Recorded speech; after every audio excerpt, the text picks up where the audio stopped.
Buenas tardes, amigos y hermanos en Cristo. Damos gracias al Señor nuevamente por estar acá y poder presentar el mensaje del Evangelio. El mensaje del Evangelio es el mensaje de Dios, nos dice Pablo a los romanos. Es un mensaje de Dios para nosotros. Y nuestra responsabilidad del pueblo de Dios es anunciarlo, predicarlo. Y de aquellos que lo escuchan, es de creerlo. El Señor dijo, ir por el mundo y predicar el Evangelio de Dios, el Evangelio de Cristo. El que creyere será salvo, mas el que no creyere será condenado. Para predicar el Evangelio, quiero ir al texto bíblico que se encuentra en 1 de Timoteo, capítulo 1, verso 15. Es un texto sencillo, muy cortito, pero ahí tenemos la esencia del Evangelio. Y comienza el pasaje allí, 1 de Timoteo, capítulo 1, verso 15, dice, palabra fiel y digna de ser recibida por todos, que Cristo Jesús vino al mundo a salvar a los pecadores. Y el apóstol agrega, de los cuales yo soy el primero. Y para esto fui recibido a misericordia, dice él, para que Jesucristo mostrase en mí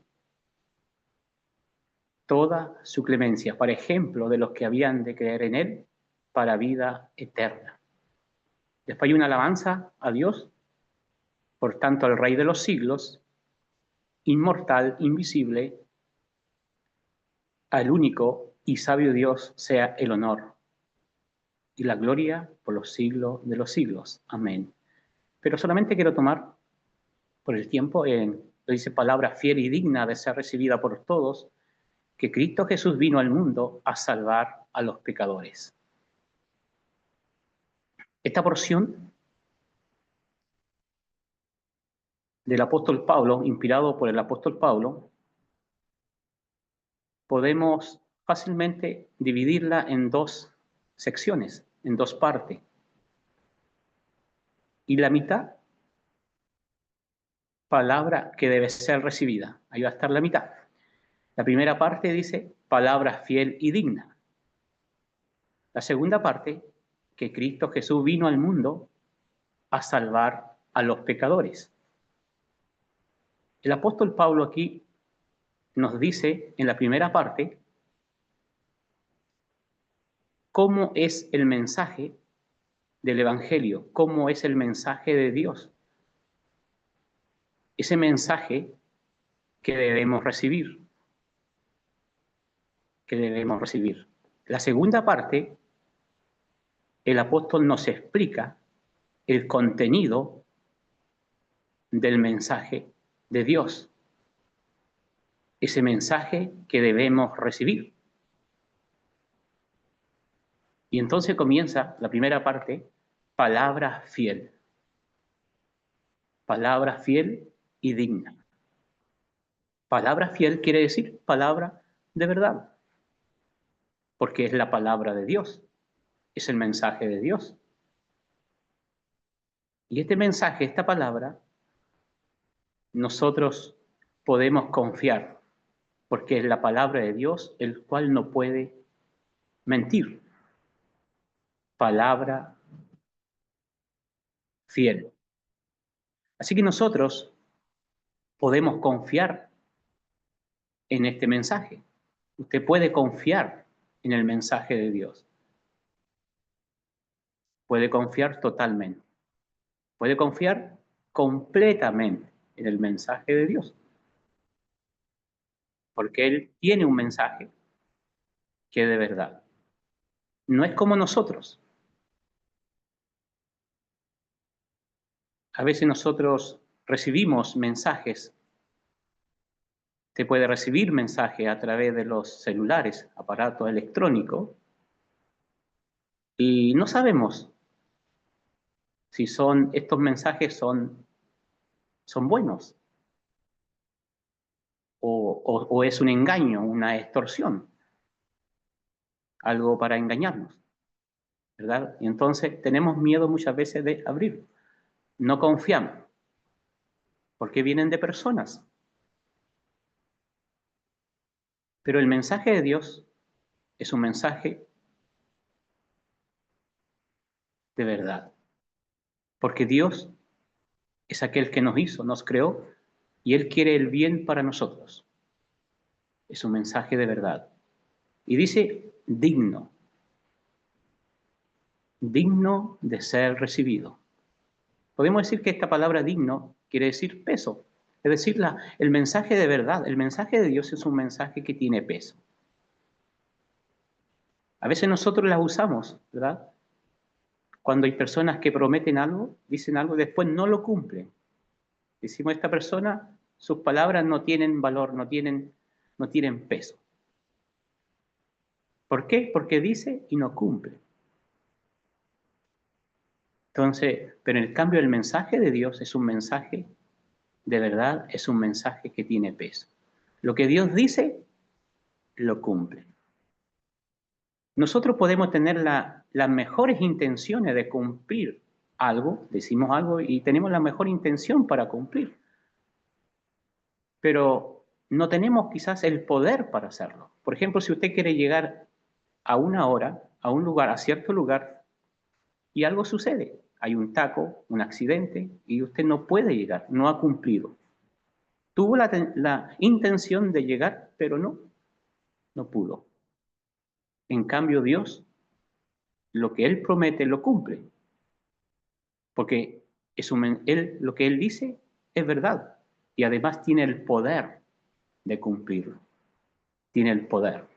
Por eso su palabra es un mensaje de verdad, es un mensaje fiel. Y debemos de recibirlo. A veces nosotros recibimos mensajes de personas. Todos los días estamos recibiendo mensajes, pero no tenemos tiempo para el mensaje de Dios. No tenemos tiempo.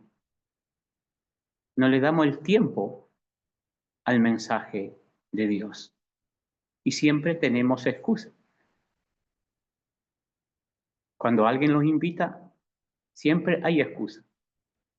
No teníamos tiempo para Dios. Y no es si alguien importante de este mundo viniera a dar un mensaje, nosotros nos haríamos el tiempo.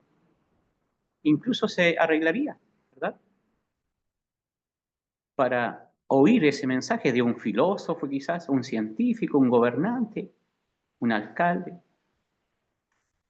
Pero el que tiene un mensaje para nosotros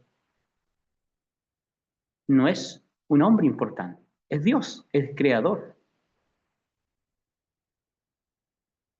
Es el creador, aquel que hizo todas las cosas, aquel que hizo el cielo, la tierra y el mar, aquel que nos da lluvia para que haya tiempo fructífero y así haya alimento. Es Dios que tiene un mensaje. ¿Cuántas veces usted ha oído el mensaje de Dios? ¿Lo ha recibido? Este mensaje fiel y digno. Y ahora nos dice el contenido del mensaje. ¿Cuál es el contenido? Dice Cristo. Cristo vino al mundo a salvar a los pecadores. Cristo es el contenido del mensaje de Dios. Jesús. Recibir el mensaje de Dios es recibir a Cristo. Rechazar el mensaje de Dios es rechazar a Cristo. No tener tiempo para el mensaje de Dios es no tener tiempo para Cristo. Es darle la espalda a Cristo. Y Dios quiere que nosotros honremos a Dios. ¿De qué manera podemos honrar a Dios? Recibiendo a su Hijo. En Samuel dice Dios, yo honro a los que me honran. Y aquellos que me desprecian, los tomaré en poco. Son temidos en poco por Dios. El Señor Jesucristo dijo allí en Juan 5, 22 y 23, el Padre a nadie juzga, sino que todo el juicio dio al Hijo, para que todos honren al Hijo como honran al Padre. El que no honra al Hijo, no honra al Padre que le envió. Y agrega allí en Juan 10, 30, yo y el Padre uno somos. Recibir el mensaje de Dios, cuyo contenido es Cristo, es honrar a Dios, honrar al Hijo. Y si no honramos al Hijo, el Hijo se aira, se enojará. Eso dice el Salmo, si usted lee el Salmo, capítulo 2, verso 12. Honrar al Hijo, dice Dios allí, para que no se enoje y perezcáis en el camino. Pues bienaventurados los que en Él confían. Felices son aquellos que confían, aquellos que reciben este mensaje que es Cristo.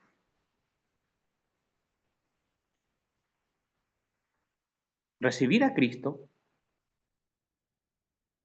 es creer lo que Él es, lo que Él es y lo que Él ha hecho a favor de nosotros, a favor suyo, a favor mío.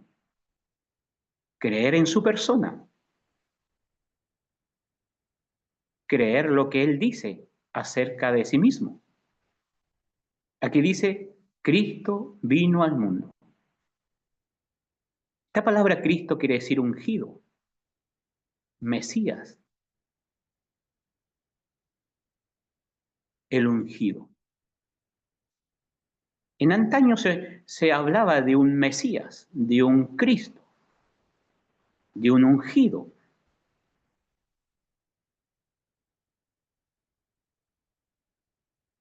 Esta palabra Mesías, Cristo, en el Nuevo Testamento, Mesías en el Antiguo Testamento, significa lo mismo.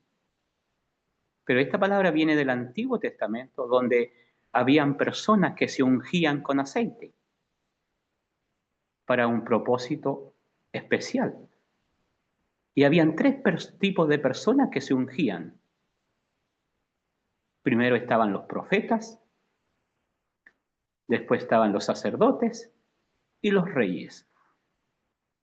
Dios mandaba a ungir. Entonces,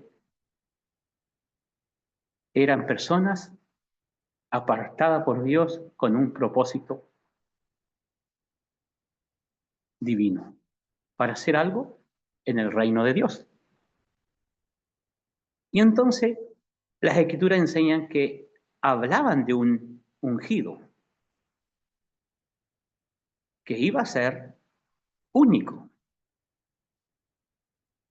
iba a ser divino, iba a ser todopoderoso.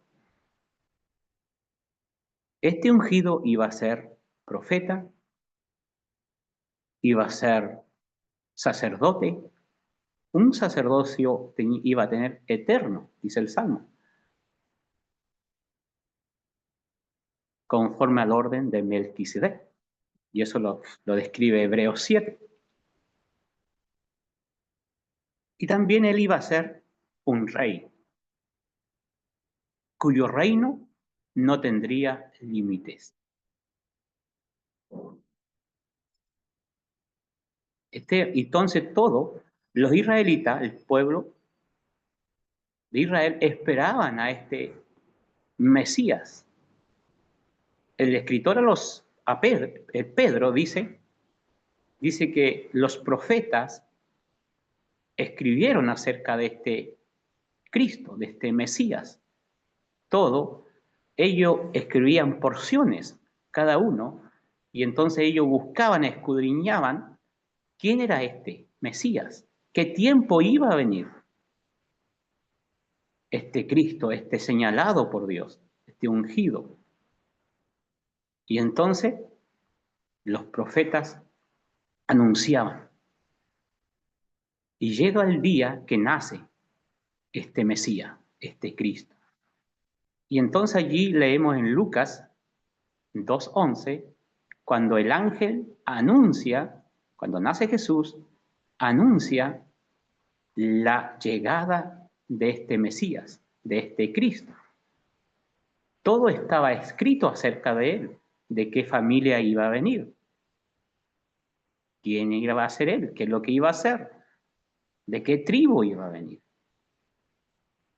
cuál era el propósito de su venida, qué iba a suceder con él. Entonces el ángel dice, a unos hombres os ha nacido hoy en la ciudad de David un Salvador que es Cristo el Señor. Cristo, el Señor, el ungido ha llegado. El Mesías ha llegado. Es Cristo. Cristo no es su nombre. El ángel le dijo a María y a José, Mateo y Lucas, que su nombre era Jesús. Le iban a colocar Jesús, que significa Salvador. Mesías es su título, Señor es su naturaleza, su propósito, su venida, Salvador, vino a salvar. Ha nacido el Mesías. Entonces el Nuevo Testamento se encarga para describir, para decir que el Cristo ha llegado, que Jesús, el carpintero, el Hijo, ¿cierto?, es el Mesías, es el Cristo. Todos esperaban al Cristo.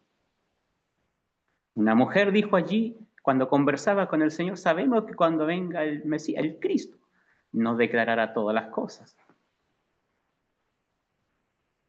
Todas las cosas. Simeón esperaba.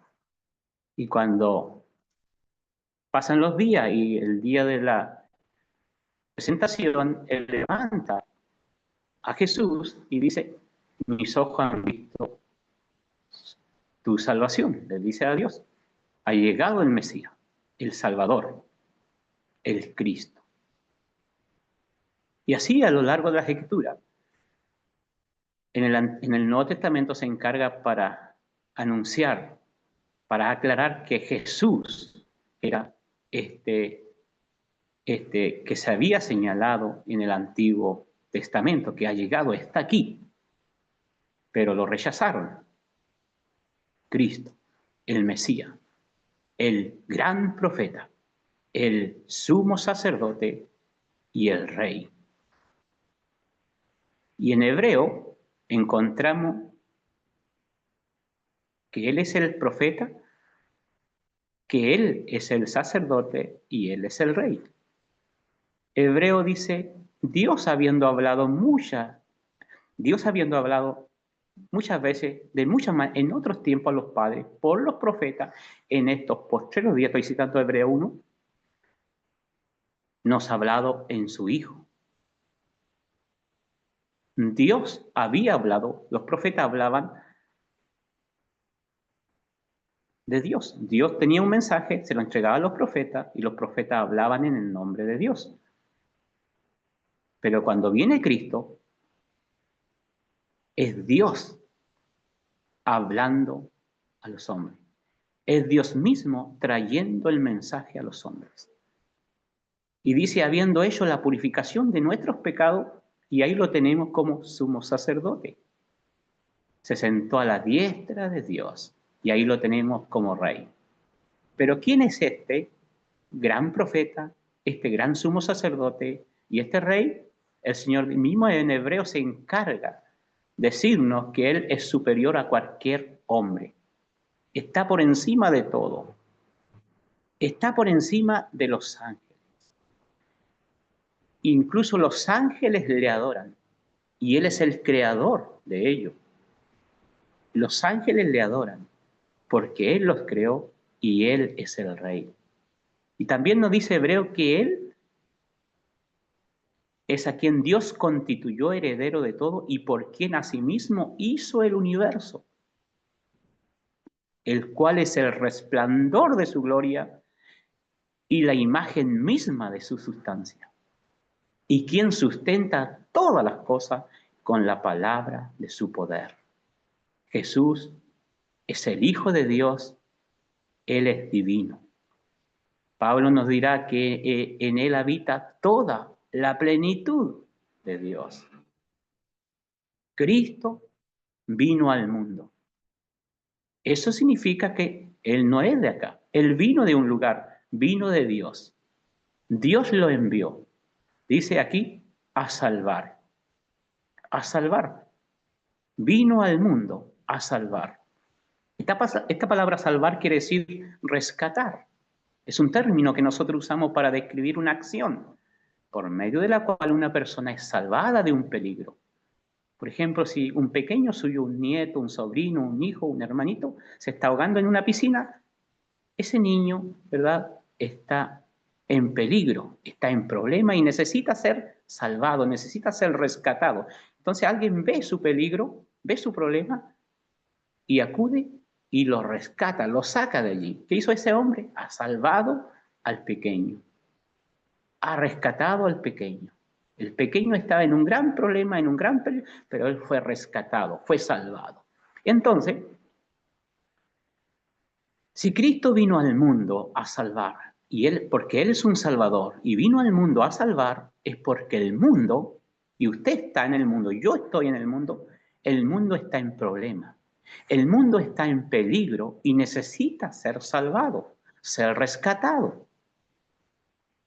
Y la pregunta es, ¿en qué peligro se encuentra el mundo? ¿En qué peligro se encuentra usted? Que Dios, ¿en qué peligro nos encontramos que Dios ha enviado a su Hijo al mundo a salvar? Y dice a salvar a los pecadores. El pecado es nuestro gran problema delante de Dios. Dios ha dictado sentencia para el pecador. El alma que pecare, dice Ezequiel 4:18, esa morirá. Porque la paga del pecado es muerte, dice Romanos 6:23. Y por cuanto todos pecaron, le incluye a usted y a mí, todos están destituidos de la gloria de Dios. Están destituidos de la presencia de Dios. Recuerda, piensa en Adán. Usted estudia la historia de Génesis y se va a dar cuenta que Adán pecó una vez y Dios lo echó de su presencia, lo condenó a muerte, maldijo la tierra, quedó destituido de la presencia de Dios. Y así también dice, por cuanto todos pecaron, usted y yo, y todos están destituidos de la gloria de Dios, merecedores de aquel lugar que fue preparado para el diablo y sus ángeles, el lago de fuego. Nosotros tenemos méritos para ir al infierno. No tenemos mérito para llegar a la presencia de Dios. El hombre fue echado de la presencia por causa del pecado. El pecado es nuestro gran problema. El pecado nos separa de Dios. El pecado acarrea ira y enojo de Dios. El pecado. Pero Cristo vino al mundo a salvarnos de las consecuencias del pecado. ¿Y qué hace Cristo para salvarnos? ¿Qué hace Él? Él se hace responsable de los pecados nuestros. Él fue enviado, dice Juan 3:14, primera, el Padre envía al Hijo el Salvador del mundo. De tal manera amó Dios al mundo que ha dado a su Hijo. Cristo fue ofrecido. Cristo vino al mundo a salvarnos y Él nos salva cargando nuestros pecados en su propia espalda. El profeta Isaías dice, Jehová cargó en él el pecado de todos nosotros. Primera de Pedro 2:24 dice, él mismo llevó nuestros pecados en su cuerpo sobre el madero. O sea, Cristo llevó nuestros pecados en su cuerpo. Dios tomó nuestros pecados y los colocó en el cuerpo de Cristo. Allí dice, en el madero. Primera de Pedro 2:24. Isaías 53. Y el apóstol Pablo a los Corintios dice 1:3, 15:3, Primera de Corintios 15:3, y el apóstol Pedro, capítulo 3, primera epístola, capítulo 3, verso 18 dice, Cristo murió, Cristo padeció, Cristo murió por nuestros pecados para llevarnos a Dios, para llevarnos a Dios. Él cargó con nuestros pecados en su espalda y Él padeció, Él murió una sola vez. Él se ofreció para llevar nuestros pecados, dice Hebreo 9:28. Cristo fue ofrecido una sola vez para llevar el pecado. Jehová los cargó en él, en su cuerpo, allí en el madero, y Él murió por nuestros pecados. ¿Qué significa eso? Vamos a Romanos 8, verso 3 y Colosenses 1, 22 y 23 dice que Dios envió su Hijo en semejanza de carne de pecado y a causa del pecado condenó el pecado en su carne. Es decir, Dios envía a su Hijo hecho hombre. Él se hace hombre.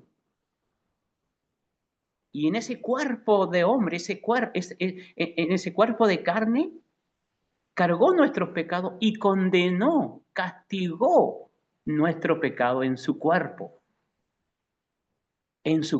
de carne, dice. Nosotros estábamos en amistad contra Dios y Dios dice allí en Colosenses 2:21, puede leer al 23, Dios nos reconcilia consigo en el cuerpo de Cristo. Por medio de su muerte, dice. Dios toma nuestros pecados, los cargó en Cristo y castigó, condenó nuestros pecados en la persona de Cristo. Propósito, dice el apóstol Pedro 3:18, para llevarnos a Dios. O sea, gracias a Cristo y a su obra, nosotros podemos llegar ahora a la presencia de Dios. ¿Por qué?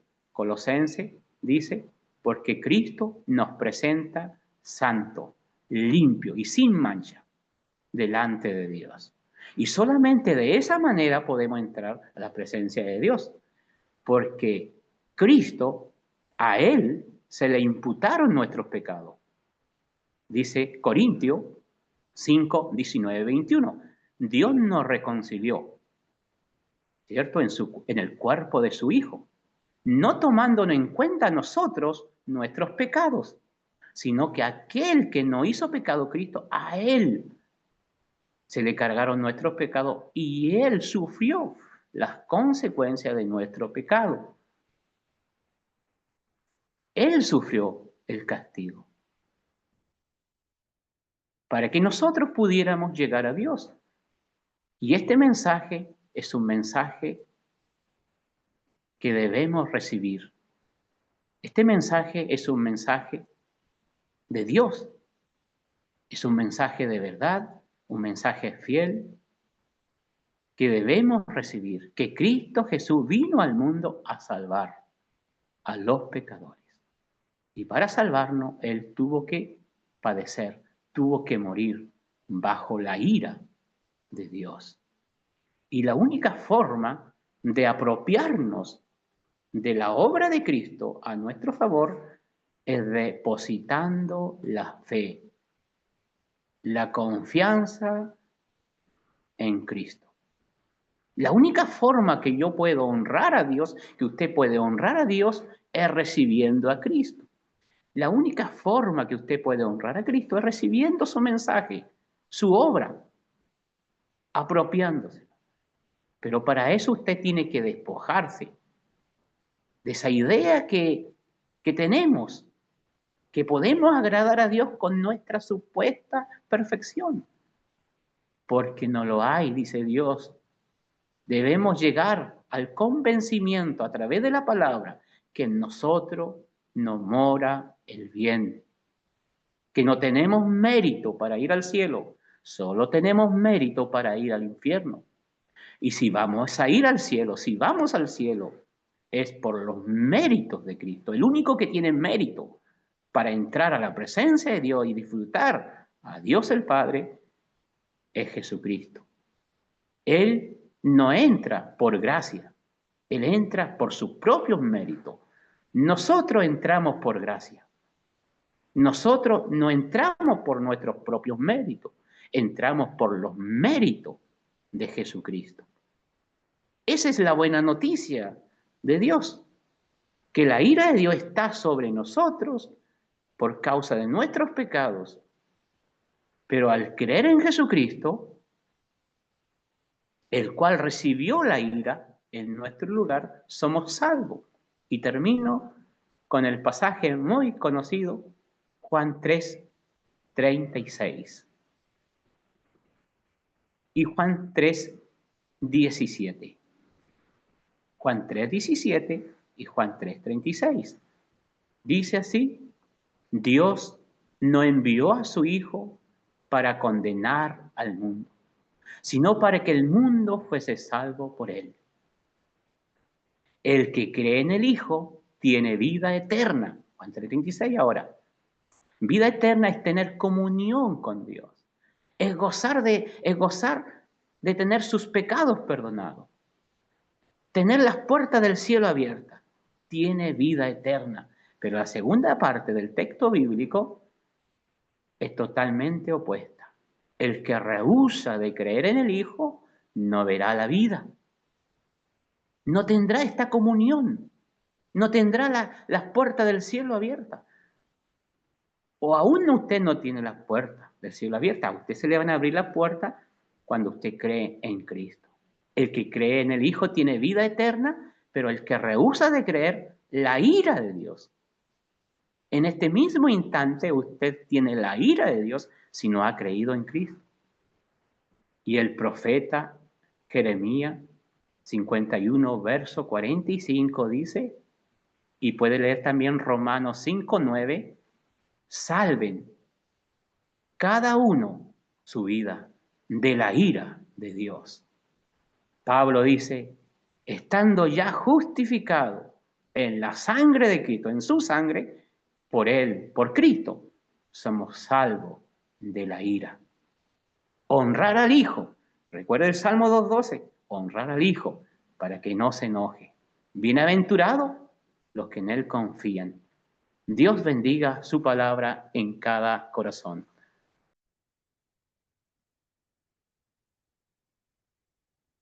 Muy buenas tardes a todos. Para esta segunda parte de la reunión de predicación del Evangelio, quiero invitarles a que leamos un pasaje que está en el Evangelio de Mateo, capítulo 7. Y como es costumbre, en el caso de cuando me corresponde tomar la predicación del Evangelio por Zoom, les voy a compartir la pantalla. Les ruego que me avisen si se puede ver bien. De esa manera también, si usted no tiene su Biblia a mano, o no está tan familiarizado con los pasajes, lo puede ver en la pantalla. Dice así la palabra del Señor. Mateo capítulo 7, versículos 24 al 27. Cualquiera pues que me oye estas palabras y las hace, le compararé a un hombre prudente que edificó su casa sobre la roca. Descendió lluvia, vinieron ríos y soplaron vientos, y golpearon contra aquella casa, y no cayó, que estaba fundada sobre la roca. Pero cualquiera que me oye estas palabras y no las hace, le compararé a un hombre insensato que edificó su casa sobre la arena. Y descendió la lluvia, vinieron ríos, soplaron vientos y dieron con ímpetu contra aquella casa y cayó. Y fue grande su ruina. Aquí la lectura de la palabra del Señor. Esta es literalmente la palabra del Señor, que no solamente es parte de la Biblia, de lo que nosotros creemos y afirmamos que es la palabra de Dios, sino que particularmente las dijo el Señor Jesucristo mismo en un discurso que lo conocemos como el famoso sermón o la enseñanza del monte. El Señor estaba en un monte enseñando a una multitud. Y el tema que está en cuestión tiene que ver con los dos cimientos. Es una historia muy conocida, a lo menos para las personas que estemos familiarizados algo con la escritura. Lo que quiero hacer, por lo tanto, sacar algunos de los aspectos que están mencionados aquí, aplicarlos a la vida de cada uno de nosotros. Quiero hablar en primer lugar acerca de cuál es la gran diferencia entre dos grupos de personas que están involucrados en esta historia. Versículo 24 y versículo 26. Vamos a ver cuál es la gran diferencia y qué es lo que eso nos comunica y lo que comunica a usted en esta tarde. En segundo lugar, vamos a hablar algo acerca del fundamento. Cristo, el único fundamento. En tercer lugar, vamos a hablar de la casa. Y en cuarto lugar y final, vamos a hablar de la prueba. Y eso, si Dios lo permite, será la reunión y ya concluiremos. Estos pasajes que están aquí a modo de introducción, en este sermón del monte, el Señor Jesucristo estaba enseñando cómo tiene que ser la vida de todo hijo de Dios, de todo hijo del reino de Dios, de toda persona que pertenece al reino de Dios. Y estos son los pasajes finales. Sirven de cierre no solamente a lo que estaba inmediatamente atrás, sino que a lo que venía desde varios capítulos atrás. Y la idea, lo que nuestro Señor quiere es interpelar a cada persona que escuche estas palabras a que tome una decisión. Y creo que por eso este pasaje es tan relevante, porque sigue 2000 años después interpelándole a usted, interpelándome a mí, a tomar partido, tomar una definición en la vida. Esta es una historia que tenemos aquí, tiene que ver con albañilería. Dos hombres, cada uno construye su casa, uno de ellos se basa en un terreno sólido, el otro no tiene ningún fundamento, el sólido resiste la tempestad, el débil, su casa es arrastrada.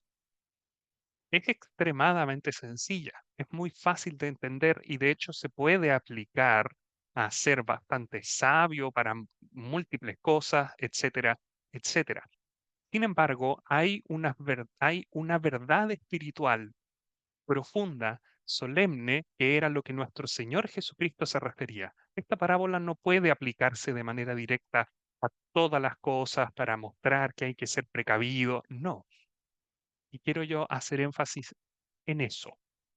Y ese es mi primer punto. ¿Cuál es la diferencia fundamental entre estos dos grupos de personas? Porque nos da una visión correcta acerca de hacia dónde se dirige nuestro Señor cuando nos dice esta parábola. Reitero, versículos 24 y versículos 26 hay un paralelo obvio. Cualquiera, pues, que me oye estas palabras, dice el Señor, y las hace, versus cualquiera que me oye estas palabras y no las hace. ¿Qué son estas palabras? Reitero, el Sermón del Monte. Bendiciones de Dios a los creyentes, vidas que testifican, vidas justas delante de Dios, preocupación, amor para con los enemigos incluso, cómo es tu relación con Dios, cuáles son tus objetivos en los cielos, cuál es tu carácter, etcétera. Y el Sermón del Monte tiene diversas enseñanzas con respecto a hacer cosas o no hacer cosas, y todas ellas apuntan a una vida transformada por Dios, guiada por Dios, que considera a Dios. Estas cosas que el Señor dice, cualquiera pues que me oye estas palabras, son instrucciones de vida a los creyentes para llegar a ser creyentes, para ejemplifican, por así decirlo, a las personas que llegan a ser creyentes. Y la diferencia fundamental de estos dos grupos de personas no tiene que ver con que unos de ellos pudieron escuchar y los otros no pudieron escuchar.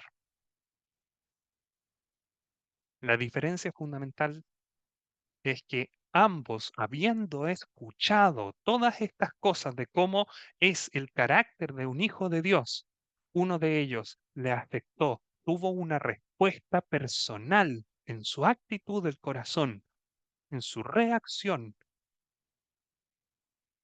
y el otro grupo de personas decidió no obedecer esas palabras. Esa es la gran diferencia.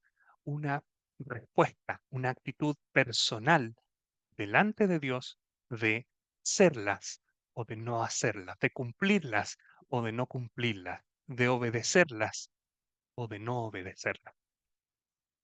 Ahora, hay un pasaje en Juan capítulo 6 que unas personas le preguntaron al Señor qué debemos hacer, la misma idea de hacer aquí, para poner en práctica las obras de Dios. Y nuestro Señor le dice, esta es la obra de Dios, que creáis en el que Él ha enviado. Cualquiera pues que me oye estas palabras y las hace, o bien no las hace, tiene que ver con creerle a Dios. Tiene que ver con que usted y yo valoremos las palabras de Dios. Reconozcamos que las enseñanzas del Señor Jesucristo me aplican a mí, te aplican a ti. Tiene que ver en último sentido con el Evangelio y con la actitud que usted tenga hacia el Evangelio. Esto no significa hacer o no hacer, no significa que tengas que trabajar por una iglesia en particular o en un sentido como de hacer cosas buenas para ganarte el cielo. No es eso. Significa creerle a Dios. Significa ver el Evangelio. Se expuso en la primera parte de una manera clara. Ver al Señor Jesucristo, conocer acerca de su obra en la cruz y lo tomes para ti en forma personal, o bien que lo rechaces. Eso hace toda la diferencia. La actitud tengan dos personas con respecto al Evangelio de la salvación. Eso es lo que hace diferencia. En este pasaje, uno de ellos, un grupo, cree, lo abraza y vive su vida con respecto al Evangelio. El otro grupo no. Uno de ellos es llamado prudente, el otro grupo es llamado insensato. Un albañil prudente, un albañil insensato. ¿Qué es lo que hace la diferencia ante Dios? La actitud de tu corazón. Quiero hablar ahora acerca del fundamento. ¿Roca o arena? Mateo no es el único evangelista que relata esta historia que nuestro Señor contó. Lucas, en el capítulo 6, también la relata y utiliza unas cuantas expresiones bastante interesantes al respecto. Se menciona en Lucas capítulo 6 que el hombre que es llamado prudente cavó y ahondó. Hay una preparación de parte de ese hombre para encontrar un fundamento sólido, mientras que el otro hombre no es que haya elegido poner arena, no es que pensó y dijo, sabes que la arena me conviene, no. El, la idea del pasaje es que simplemente no se preocupó de dónde construir, no le importó, para él no era parte de la ecuación. Y la NBI dice que él construyó sobre la tierra, así lo traduce, sin fundamento, sin cimientos, dice otra traducción. Ahora, ¿qué es lo que es la roca? La roca tiene que ver en la escritura con el Señor Jesucristo mismo, con quien está diciendo estas palabras. Mateo capítulo 16, en este mismo libro, el Señor hablando acerca de la declaración de Pedro de que Él es el Cristo, Él es el enviado, Él es el Hijo de Dios, dice, sobre esa roca edificaré mi iglesia, sobre esa verdad. Primera de Corintios capítulo 3, versículo 11 dice, nadie puede poner otro fundamento que el que es puesto, el cual es Jesucristo. El fundamento es Cristo Jesús. Esa es la roca en este pasaje. Y hay otros pasajes más. Por ejemplo, Efesios capítulo 2, versículo 20, dice que siendo la principal piedra del ángulo Jesucristo mismo, en quien todo el edificio, refiriéndose a la iglesia, bien coordinado, va creciendo, etcétera. O Pedro, primera de Pedro 2:4, dice, acercándoos a él, piedra viva. Cristo es la roca. ¿Y saben lo que esto significa? El fundamento en una casa es la parte más importante, porque da el soporte y sostiene toda la estructura.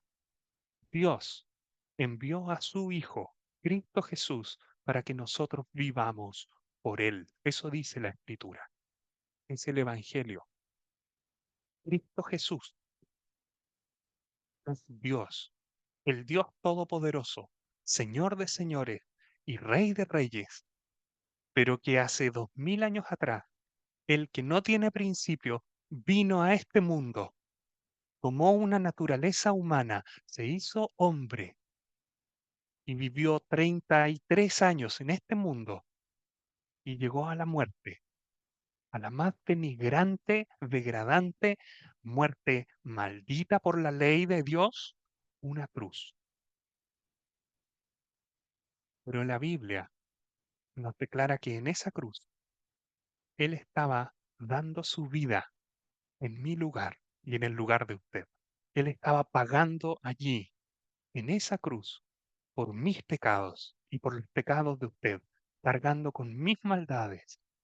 Y por medio de esa, su muerte en la cruz, Él puede traer perdón y salvación a todo aquel que cree en Él. Ese es el Evangelio. Cristo Jesús murió en la cruz por usted. Cristo Jesús dio su vida para que usted no tenga que morir por causa del pecado que está en usted y en mí y en todos nosotros. Sí, de grave es el pecado. Sin embargo, Jesús, el bendito Hijo de Dios, llegó hasta ese punto para que Él nos pudiese dar el perdón, vida eterna, revestirnos de su justicia, limpiarnos de nuestros pecados. Y Él resucitó. Un domingo de madrugada, al tercer día de muerto, resucitó. Y hoy vive, y esa es nuestra esperanza, la de todo creyente. Esa verdad, que Cristo Jesús murió para salvar a los pecadores, es la verdad sólida, poderosa, firme, como escuchábamos, digna de ser recibida, digna de ser creída, digna de ser puesta como fundamento de nuestras vidas, como cimiento, como roca. Con respecto a Dios, el único fundamento para Una vida que agrada a Dios es Cristo Jesús. Quien oiga esta verdad, quien la crea, quien permita que sea hoy una realidad, entonces esa persona es como un albañil que construye sobre una roca. Y la otra persona no tiene base alguna. No existe, y de hecho quiero que lo vean así, no existen casas con la mitad de fundamento, con medio fundamento. No existen personas medio salvas. No existen personas que puedan decir, sabes que yo tengo esperanza, pero fuera de Cristo, lejos de Cristo. No. ¿Y sabes por qué? Que tu esperanza algún día va a ser puesta a prueba. Y no puede ser que resista a medias. O el fundamento es Cristo, o no hay fundamento. Y cuando llegue la prueba, se va a ver qué va a pasar. ¿Resiste o no resiste? No a medias. Quiero hablar un par de minutos acerca de la casa. Porque en ambos casos, estas personas que están ahí hablan de que edificaron una casa. Este pasaje, lo curioso es que no se dice nada acerca de las casas. Uno puede especular si una de las casas hubiera sido más bonita que otra, pero no tiene ningún énfasis en este pasaje. El único énfasis con respecto a las casas que hay en este pasaje tiene que ver con una relación entre cuál es el destino final de esa casa y su fundamento. Eso es, no hay ningún otro énfasis en este pasaje. La gran enseñanza acerca de este pasaje es que hay una relación inevitable entre el fundamento que se tenga y el destino final de esa casa. Existe una relación, y lo digo de esta otra manera, para usted y para mí, inevitable entre el fundamento de su vida y su destino eterno. Si la casa cae o permanece, tiene que ver con el fundamento que tenga, pero así también para usted. Su actitud, la actitud que usted tenga para con Cristo y el mensaje del Evangelio es lo que va a determinar el destino eterno de su vida. Permanencia, gloria, o como dice el pasaje, el versículo 27 al final, fue grande su ruina. Hay un hermano que lo dice de la siguiente manera, y es impactante. Tú eres, te guste o no, un edificador para la eternidad. Vivir significa edificar. Y el destino de tu vida depende del fundamento que tengas, así como el destino de esta casa depende de los cimientos que ella tuviera. Y por último, ¿por qué todo esto depende? Es tan importante porque los versículos 25 y 27 te mencionan varias cosas: lluvias, vientos, ríos, elementos que pusieron a prueba la resistencia del fundamento que había. No da lo mismo qué fundamento tenga, porque va a venir una hora de una crisis, va a venir la prueba, y ahí se va a ver si el fundamento que tú elegiste en tu vida valía la pena, era firme o no. ¿Es Cristo o no hay fundamento? Cualquier otra cosa que no sea Cristo y que tú intentes poner como fundamento en tu vida para poder vivir una vida buena, no va a resistir la prueba. En este caso, nuestro Señor ejemplifica la prueba con inclemencias del clima, ¿no? Lluvia, río, etc. Hay varios pasajes en las Escrituras que nuestro Señor habla del juicio de Dios, de la ira de Dios, con la metáfora de inclemencia del tiempo. Isaías capítulo 28, granizo que barrerá, aguas arrollarán el escondrijo, refiriéndose a la ira y al juicio de Dios. Ezequiel capítulo 13, Dios diciéndole a los falsos profetas, haré que rompa viento tempestuoso con mi ira, lluvia torrencial vendrá con mi furor, piedras de granizo con enojo para consumir.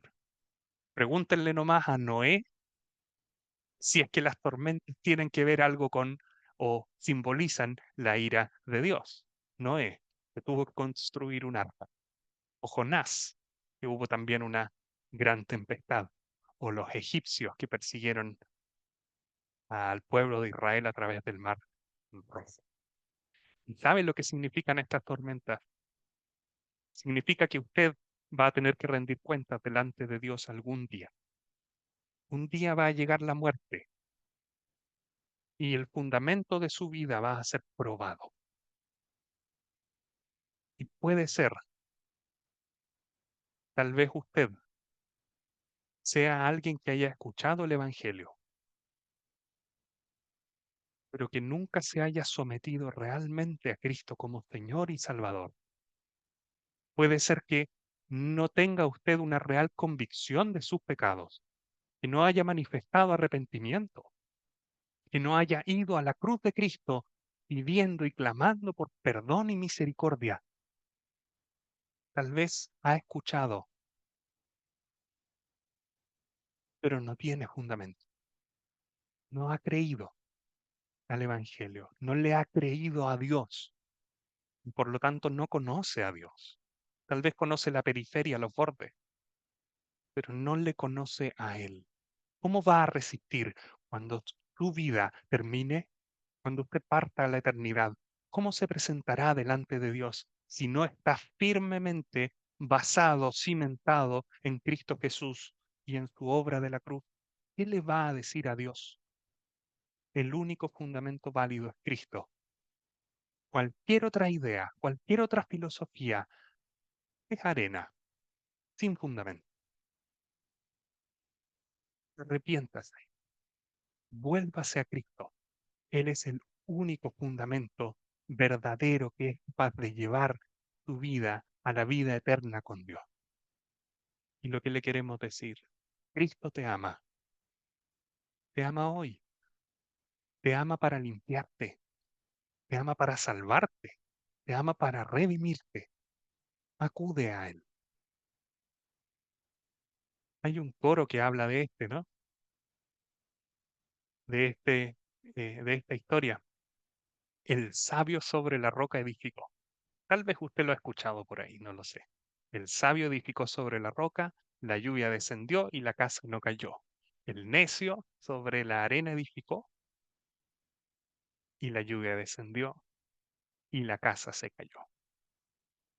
Cada vez que escuche este corito, acuérdese, existe una relación inesquivable entre el fundamento que tenga tu vida y tu destino eterno. Cristo Jesús o nada. Muchas gracias por su atención. Que el Señor le bendiga. Vamos a orar ahora para ya terminar la reunión. Padre Celestial, queremos darte gracias por tu palabra. Ella nos habla de Cristo, nos habla de su vida entregada en la cruz, que vino al mundo para salvar a los pecadores. Y te agradecemos por él. No hay salvación fuera de él. Y lo que nosotros queremos es que todos puedan llegar a ser salvos. No lo queremos por nuestras propias fuerzas, lo queremos porque tú mismo lo quieres y nos dices eso. Tú no quieres que ninguno se pierda, sino que todos procedan al arrepentimiento. Te pedimos, Padre, que tú bendigas esta reunión y tu palabra, que ella pueda dar fruto, que muchos se conviertan a ti. Ahora quedamos en tus manos para esta noche. Bendícenos, te pedimos. En el nombre del Señor Jesucristo, nuestro Señor y Salvador. Amén.